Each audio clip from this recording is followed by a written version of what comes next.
Alors aujourd'hui sur les Champs-Élysées, on fait une manifestation virtuelle, c'est-à-dire que comme on ne peut pas manifester du fait du confinement, parce que même si elles sont autorisées par le gouvernement, les préfets refusent les manifestations, nous avons demandé à tous les gens qui sont proches de nous et qui sont dans la galère depuis le premier confinement de se prendre en selfie et de marquer sur le selfie le nombre de jours depuis lequel ils n'ont plus de travail et ils n'ont pas d'aide de l'État. Eh bien, on veut dire que, en fait, n'étant pas en CDI, on n'a pas le droit au chômage partiel, puisque nous travaillons en CDDU, c'est-à-dire en CDD d'usage, et n'étant pas auto-entrepreneur, on n'a pas le droit à une aide à laquelle ont droit les auto-entrepreneurs. Donc, ce qui veut dire que nous sommes dans une espèce de trou noir où personne ne nous voit, personne ne nous entend.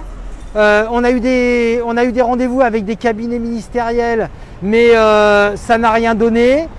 On alerte les députés. Il y a eu une loi déposée au Sénat par le sénateur Xavier Iacovelli, mais pour le moment, évidemment, elle n'est pas votée. Ça va mettre des mois à être votée. Il y a eu la même loi déposée par le député Jean-François Mbaye à l'Assemblée nationale, mais c'est pareil, ça va mettre des mois à être voté. Et pendant ce temps-là, on a tous nos collègues qui ne vivent plus que du RSA, de l'aide de leur famille, qui ont rendu leur appartement, qui se sont mis en colocation parce qu'ils n'arrivent plus à payer leur loyer. Certains vont à la banque alimentaire, certains ont donné certains qui avaient la garde de leurs enfants ont été obligés de les donner à leur ancien conjoint à garder parce qu'ils n'arrivent plus à les nourrir. En fait, on est, si vous voulez, comme sur un champ de bataille où on voit les lignes devant nous tomber les unes à une. Et on est en train de se dire, mais à quel moment ça va être notre ligne qui va tomber? Alors moi, personnellement, ça va jusqu'au mois de janvier. Alors, je fais partie des plus chanceux. J'ai la chance d'avoir une femme qui est enseignante. Donc, je suis sûr d'avoir un salaire dans mon logement.